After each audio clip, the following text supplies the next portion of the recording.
네, 우리 임마누엘 찬양대 귀한 찬양 감사합니다. 사랑합니다. 네, 오늘도 예배 자리에 나오신 우리 덕진 가족 여러분 주님의 이름으로 크게 환영하며 축복합니다. 우리 옆에 계신 소중한 분들과 함께 인사할까요? 사랑합니다. 축복합니다.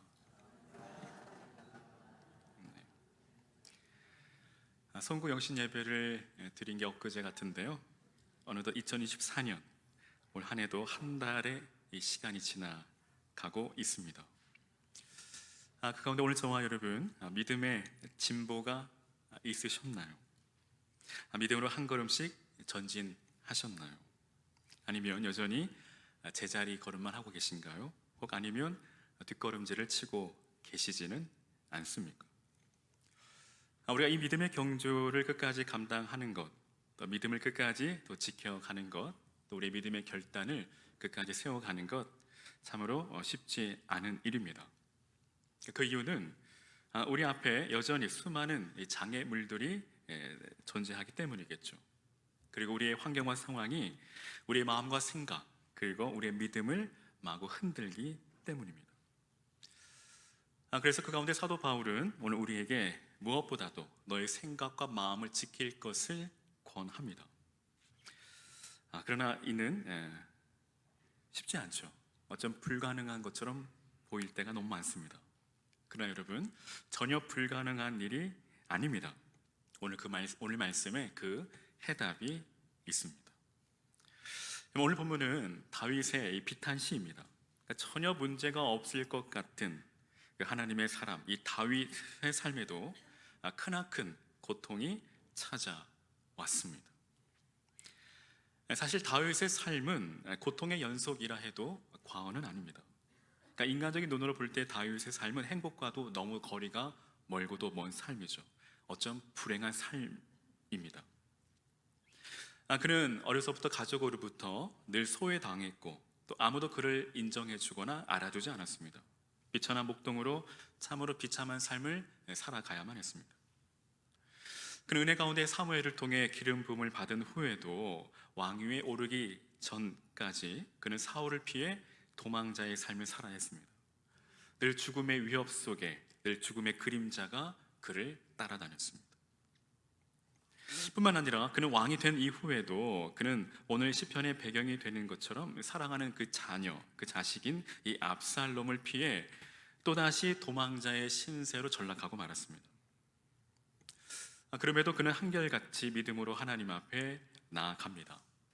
여호와는 나의 목자시니 내게 부족함이 없으리로다. 오늘 다윗의 고백을 통해 그가 얼마나 참 위대한 믿음의 사람이었는지를 우리가 다시 한번 확인하게 됩니다. 결국 다윗은 그 믿음으로 말미암아 하나님께 마음에 합한 자라 인정받고 또 하나님은 그를 통해 하나님의 뜻을 이루어 갑니다. 그렇다면 다윗은 그 힘들고 참으로 어려운 환경과 상황 속에서도 그의 믿음을 잃지 않고 또 굴하지 않고 끝까지 믿음을 지킬 수 있었던 또 그 삶의 믿음의 진보가 있었던 그 일체의 비결은 무엇일까요? 첫째, 그는 위기의 순간에도 잠잠히 하나님만 바라보았습니다. 1절을 보면 다윗은 나의 영혼이 잠잠히 하나님만 바라며 나의 구원이 그에게서 난다라고 고백합니다. 그러니까 본 시편은 다윗이 압살롬의 반역으로 인해 요단 동편으로 피신하였을 때 지은 시로 여겨집니다. 따라서 당시에 이 다윗의 상황은 매우 절박했습니다. 반역자들은 다윗을 제거하기 위해 총 공세를 펼치고 있습니다. 이런 상황에서 다윗의 심정이 그의 심경이 얼마나 답답하고 곰핍하였을까요? 또 얼마나 큰 두려움에 사로잡혔을까요? 그래서 다윗은 오늘 자신의 그러한 심정을 오늘 2절에 이렇게 고백합니다. 오직 그만이 나의 반석이시오 나의 구원이시오 나의 요새시니 내가 크게 흔들리지 아니하리로다. 그만큼 다윗은 이처럼 많이 긴박한 상황이었습니다. 다윗의 삶이. 다윗의 삶은 언제나 61편 2절인데요. 제가 말씀을 다시 한번 봉독해 드릴게요. 내 마음이 약해질 때에 땅 끝에서부터 주께 부르짖으오리니 라고 고백하고 있는데, 그러니까 이 다윗의 심경을 우리가 찾아볼 수 있는데 그 땅끝이라는 이 말에 그 그의 고백을 통해 그가 지금 벼랑 끝에 서 있음을 우리가 보게 됩니다. 여러분 안심하십시오. 큰 일은 아닙니다. 가끔 제가 오작동을 할 때가 있는데요. 여러분 안심하십시오. 네, 지금 저의 심정이 이렇습니다. 벼랑 끝에 서 있는 것 같습니다. 네. 하지만 여러분 다윗은 그러한 절박한 상황에 처해 있지만 그는 요동하지 않습니다. 두려움에 떨며 우왕좌왕할 법한데 그는 전혀 미동하지 않습니다. 자기가 현재 이 고난을, 이 문제를, 이 난국을 타개하겠다라고도 하지 않습니다. 그는 잠잠히 하나님만 바라봅니다. 즉 하나님을 신뢰합니다. 신뢰. 이것은 다윗이 벼랑 끝에서 붙잡았던 단어입니다. 하나님이 자신을 보호하시며 구원하시리라는 것을 믿어 전혀 의심치 않았던 것이죠. 그래서 그는 상황이 매우 절박하였지만 나의 영혼이 잠잠히 하나님을 바란다라고 고백하고 있습니다. 여러분 이 다윗의 고백 속에서 이 폭풍 속에 고요함이 느껴지시나요? 그 마음에 참 평안함이 느껴지시나요? 여러분 아무리 강심장을 가진 사람이라도 이 죽음의 위협을 받게 되면 두려워하며 요동하기 마련이죠. 비록 겉으로는 내색을 하지 않는다 해도 그 마음은 심하게 요동하기 마련입니다. 그러나 다윗에게는 그러한 모습을 전혀 찾아볼 수 없습니다. 그의 마음은 마치 폭풍과는 전혀 관계없는 매우 잔잔한 호수와도 같습니다. 이것은 그가 하나님을 절대 신뢰하였기에 가능한 일입니다.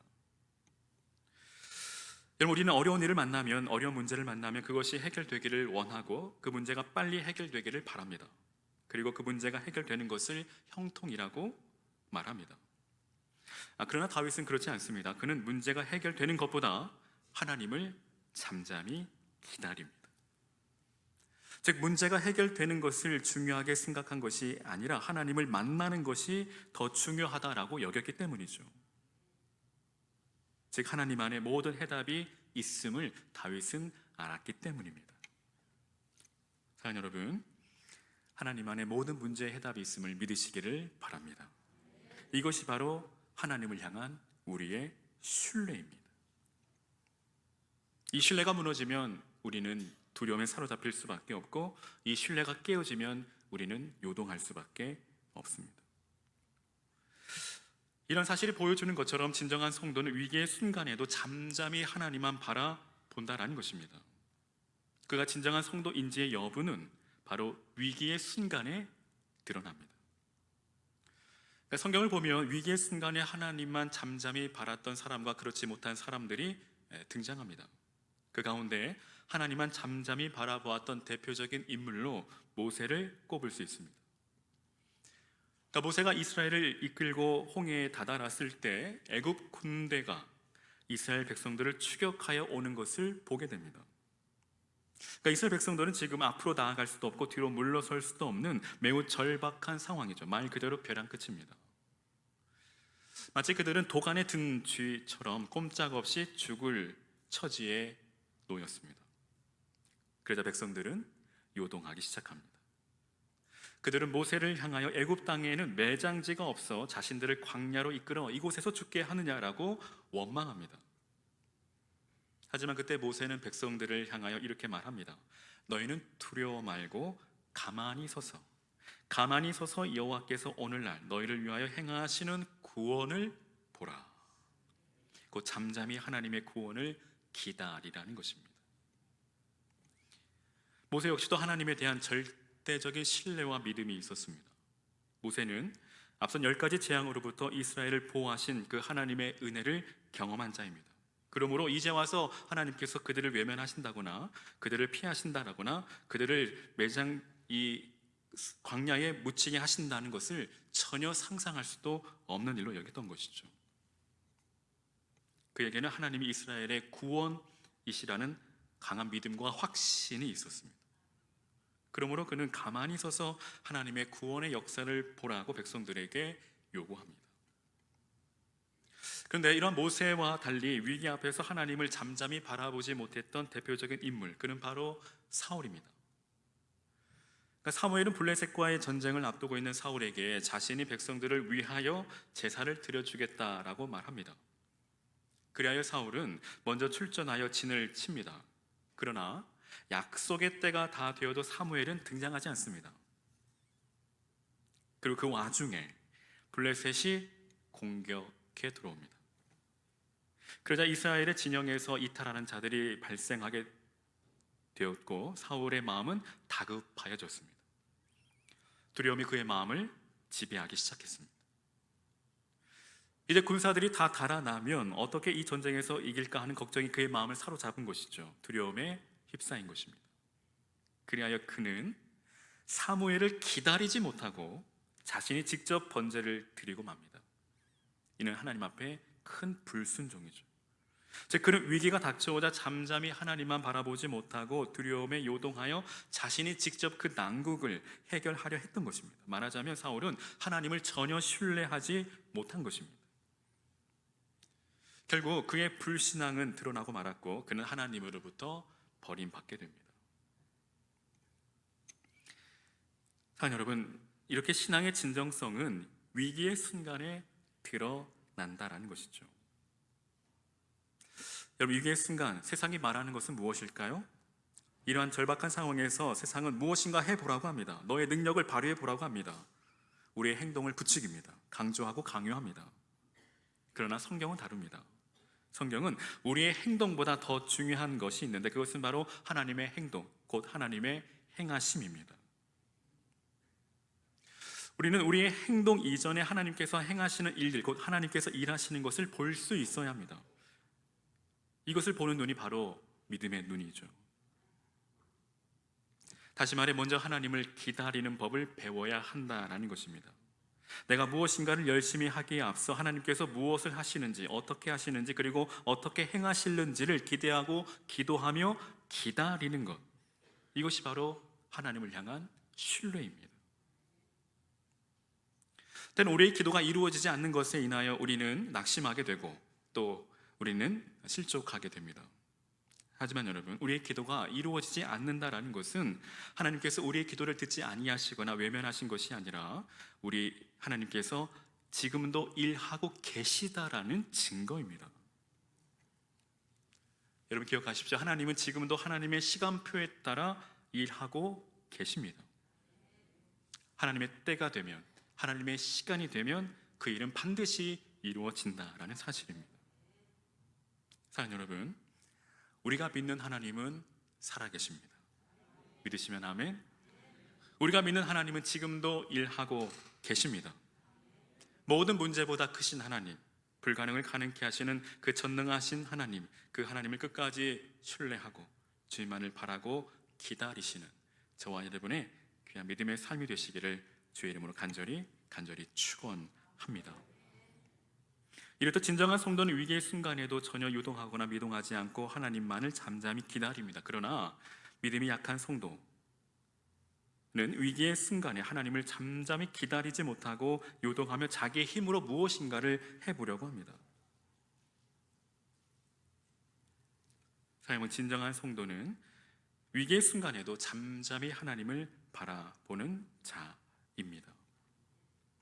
하나님만 바란다라는 것, 하나님을 바라는 그 진정한 믿음은 바로 하나님을 향한 전적인 신뢰, 100%의 신뢰입니다. 근데 여러분, 하나님을 신뢰한다라는 것은 내 눈앞의 상황이 바뀌는 것만을 의미하지 않습니다.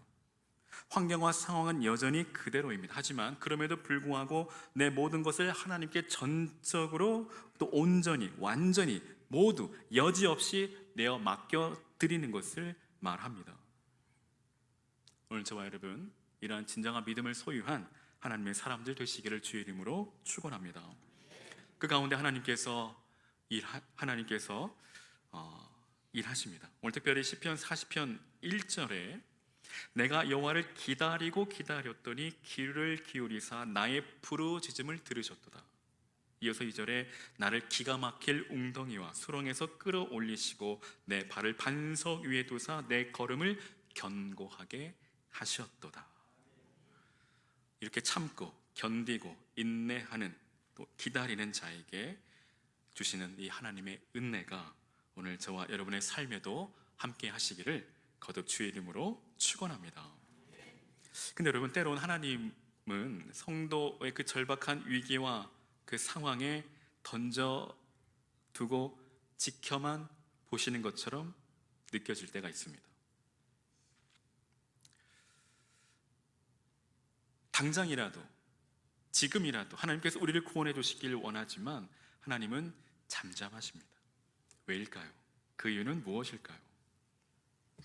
3절을 보면 다윗은 넘어지는 담과 흔들리는 울타리 같은 사람을 죽이려고 너희가 일제히 공격하여 하기를 언제까지 하려느냐라고 말합니다. 그러니까 여기 너희는 바로 대적자이죠. 그리고 넘어지는 담과 흔들리는 울타리는 바로 다윗을 가리킵니다. 그러니까 여기서 넘어지는 담과 흔들리는 울타리란 다윗이 처한 상황을 비유적으로 묘사한 것이죠. 즉 다윗 자신은 지금 가만히 놔두어도 금방이라도 쓰러질 담과 울타리처럼 심각한 위기 상황 가운데 있다라는 것입니다.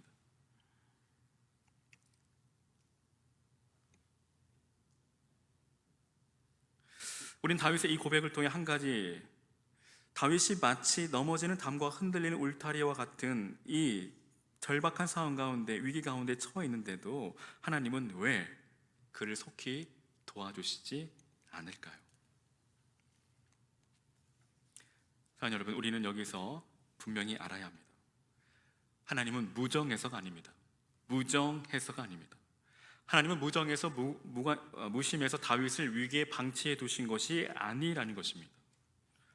하나님이 다윗을 위기에 방치해 두신 것은 그 믿음을 시험하시기 위함입니다.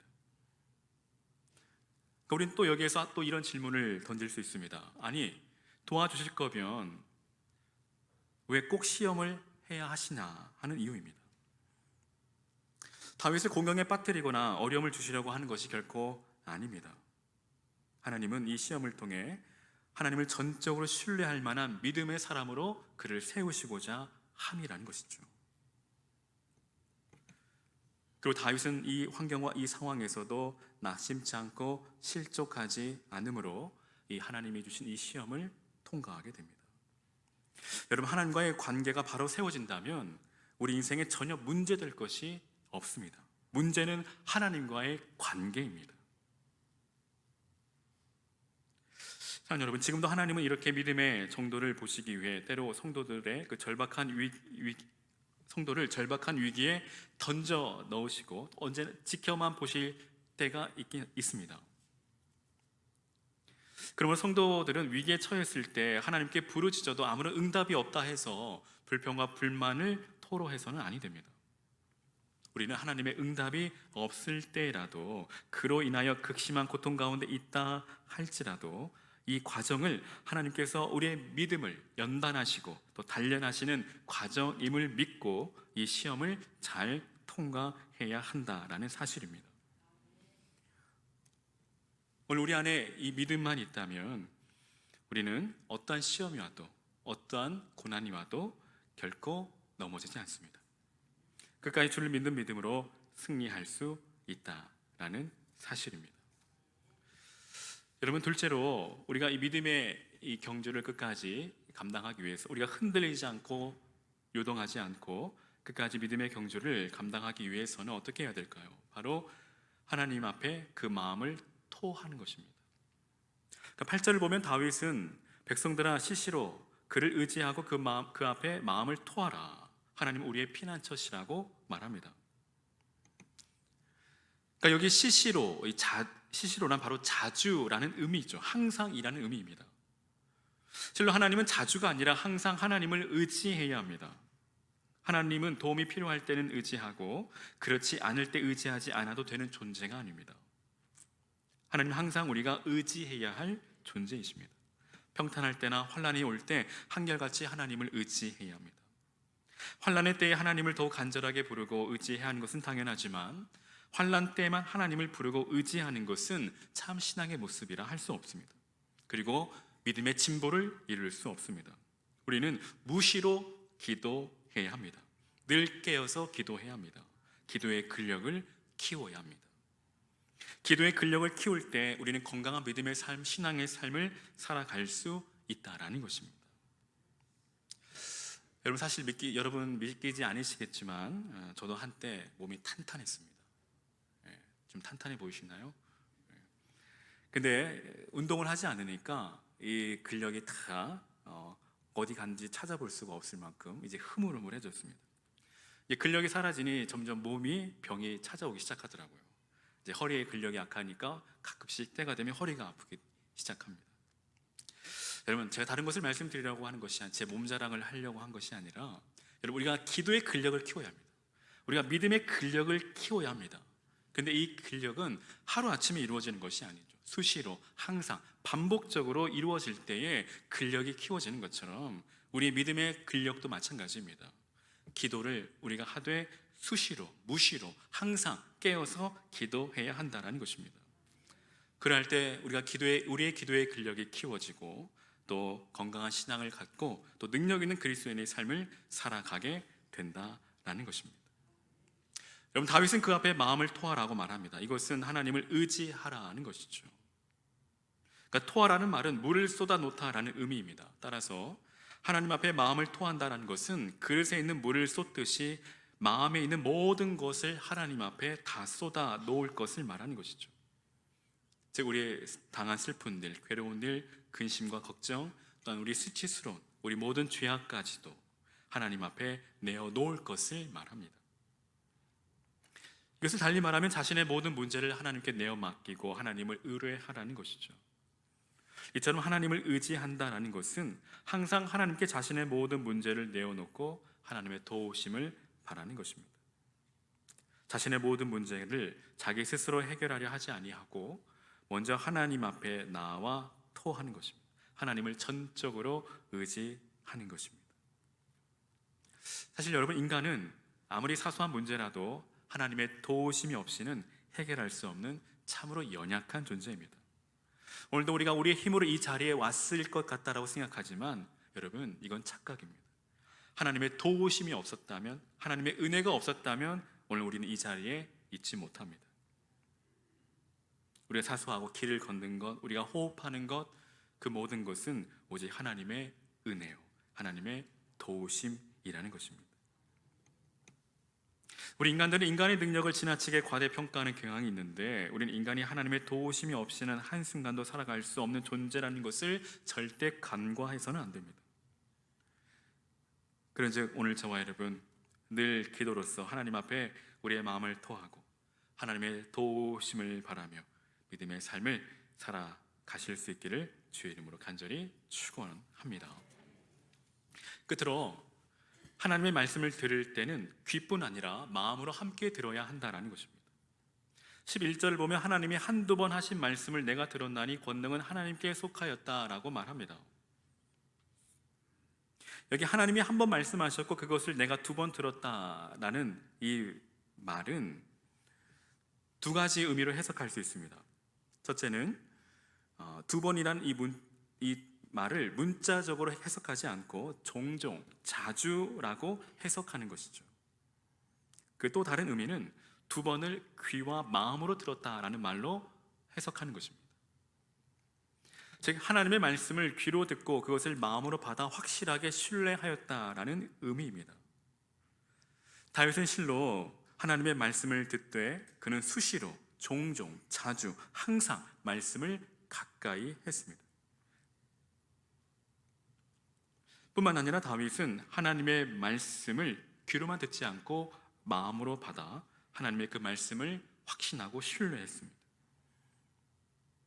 그는 한 번도 하나님의 그 말씀에 의심하지 않았습니다.